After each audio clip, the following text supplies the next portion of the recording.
In my 6 years of teaching beginner artists, I've gotten a lot of emails from students who are coming back to drawing after taking an extended break.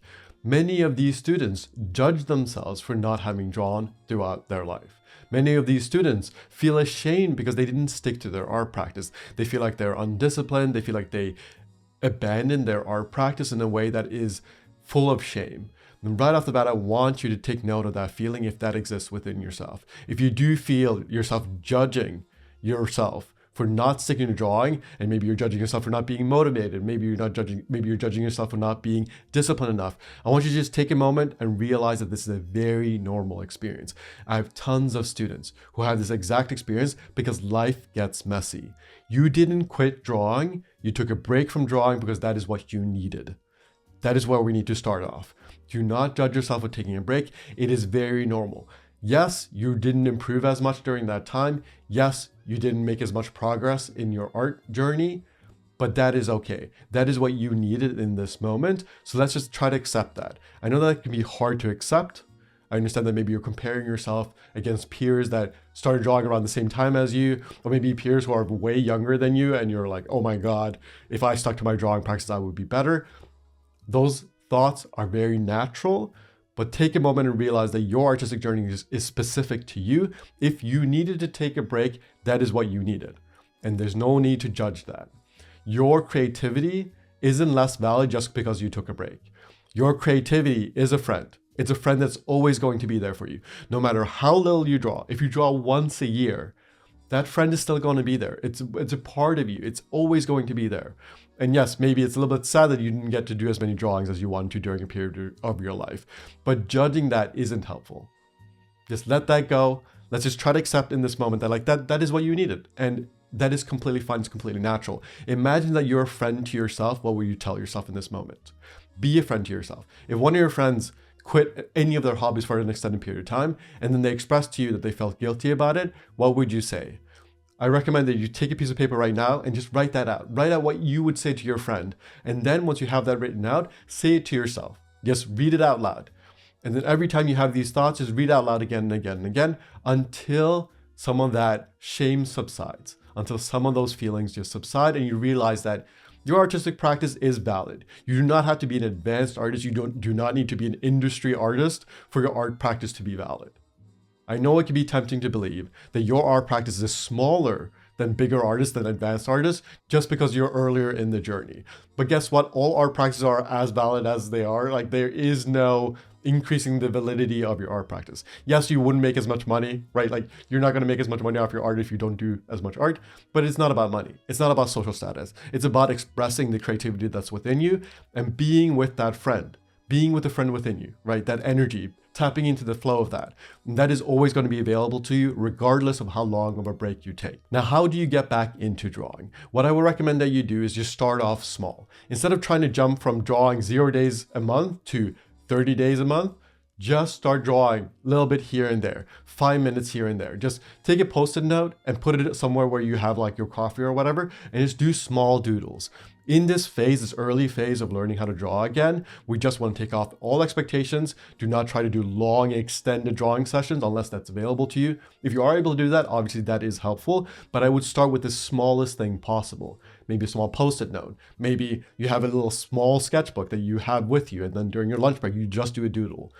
In this phase, I want you to focus a little bit more on enjoying the art practice, something I talk about a ton. If you have any of my courses, I just added a joy of drawing section where I talk about all the different strategies in terms of leaning into joy. Really pay attention to the joy of drawing in this phase. The more you lean into the joy of it, the easier everything else becomes. And in the early phase of drawing, especially as a beginner, you want to develop these habits because they are a superpower. It's so much better to draw from a place of joy than from a place of like trying to force yourself just to get good. Most of the artists who try this like forcing themselves to get good, either they're doing that as a career, so it makes sense for them to force themselves because they have way more hours. And if you're a career artist, you're probably not watching this. Or it's because they don't realize that they can have more fun. Trying to force yourself is just not going to work. You will burn out. Most of the artists who try to force themselves just from a place of shame, trying to prove themselves, trying to get good for the sake of getting good and getting accolades and social status, most of those students just stop drawing after a year. because it's too hard. It's just not fun, right? You're not going to do something if it's always painful. And the funny thing is that you can just learn to have fun with it. It's really just a mindset shift. It's not so much about what you do on the paper. It's so much more about how you frame your drawing practice. So in this early phase of getting back into drawing, release any expectations that you have of yourself. Let go of the expectations that you had of where you used to be, right? So if you were good at drawing, quote unquote, good at drawing before, let go of that. That was in the past. You're going to be a beginner again. Accept that you're a beginner again, and just lean into the freedom of that.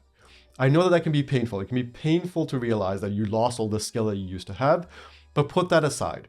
Put away the sketchbooks that you used to do. Put away all the old drawings. They're not helpful to you right now. Let go of that identity. Lean back into being a beginner and notice that there's a bunch of freedom there now. You get to redefine your artistic practice. You get to rediscover aspects of your art that will be so much more fun if you just take on the mindset that you're going to be a beginner for a long time. I talk about this quite a bit, where I encourage my students to think of themselves as perma-beginners. Do the drawing exercises, right? Like, do drawing exercises. I have 54 free drawing exercises that I'll link below. The reason why I made that video is because I do think that drawing exercises are helpful. But do them from a place of just enjoying the practice instead of trying to get good. If you accept the fact that you're going to be a beginner for a long time, there's so much less pressure on your drawing practice, and that will make it easier to lean into the joy of it. You'll do a lot more of it. The reason you quit earlier on might have been that you were putting pressure on yourself. Maybe the main reason a lot of artists quit is because they put a lot of pressure on themselves because they're watching tutorials, they're watching all these art YouTubers and these industry artists who do this professionally and compare themselves to it. No, you're not going to draw as well as an industry artist. Of course not. They do it for a living. They do it every single day. Their entire life is revolved around being an artist. If you do this as a hobby, you can't compare yourself to that. You can't take all the advice that they give out because they're giving advice to other artists who are trying to do this for a living. Let go of some of those expectations.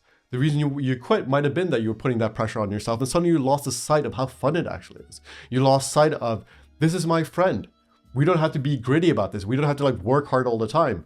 My creativity is a friend that we get to just have fun. We get to play around, discover new things. We get to go into this forest and discover all these new plants. And we get to discover all these different feelings that are within you. The more of this adventurous mindset you add to this, the more you will have a sustainable drawing practice, which is a big part of why I keep talking about the joy of drawing. It will make it so much more sustainable, but also start off small. Notice the freedom that comes with doing something small. Pick tools that are fun for you. What drawing tools are fun for you? And if you don't know at this point, I recommend starting off with cheap materials. Start off with a pencil, off with a pen, just in a sketchbook. Play around, give yourself freedom. Let go of the expectation that you have of yourself. If you have the Absolutely Everything bundle, check out the Inner Artist course, because we start off that course with grappling with your expectations. I think that's very helpful because that will really put into frame whatever it is that you are putting pressure on, right? So once you write out your expectations, you'll notice that oh, I think that a good artist needs to work in color. I think a good artist needs to do portraits. And once you write it out, you might realize how silly some of those expectations are, or you might realize that, oh, I actually believe this. In my core, I believe this, so I'm going to lean heavily into it. Grapple with your expectations. That can be very, very helpful. Start off small and be forgiving. Assume that you're going to take more breaks. Do not come into this assuming that you're suddenly going to be perfectly disciplined to draw every single day. That is not realistic. That is not you being a friend to yourself. Be a friend to yourself. Be gentle. Decide that, I'm going to draw here and there. I'm just going to have fun. For the next 6 months, I'm going to focus on the joy of drawing. I'm going to do some drawing exercises. I'm going to watch some art videos, learn a couple of things, but I'm also going to be very light touch. I'm going to be very gentle with myself, and I'm just going to doodle and have fun. And I'm going to assume that I'm going to take more breaks because I need that. Taking breaks is completely natural. Life is messy. Life is busy. It's very hard to make time for drawing. You should understand that of yourself. Let go of the pressure to draw every day. You do not need to draw every day for your art practice to be legitimate. Let go of some of that and then lean into the joy of it. That should be number one priority. For the next 6 months, if you're getting back into drawing, just lean into the joy of it. Focus heavily on enjoying the art practice. Figure out what works for you. I have a bunch of different strategies that I go through in my courses, but you do not need my help there. Ultimately, you just need to pay attention to your own mind as you're drawing. Notice the thoughts that you have. Notice the judgments that you have. Figure out what mindset you need to have to enjoy the practice more. Do you need to give yourself more freedom? Maybe you enjoy doing drawing exercises and you just adjust those drawing exercises to your liking. What things can you include in the drawings that makes this more fun for you? Keep asking yourself questions about how you can make it more enjoyable. But also remember that some days you're just not going to feel the same energy. It's not always going to be fun, but you can develop the habit of the joy of drawing. And then once that is ingrained in you, that you're enjoying your practice, you have a better self-understanding of what makes it fun for you, it'll be way easier to maintain your drawing practice. And a lot of the shame and judgment will go away, and it will be so much lighter on your shoulders. You'll be okay with taking breaks from drawing because you remember that it's a friend that you can always return to. So keep that in mind. If you have any questions, feel free to leave them below or email me.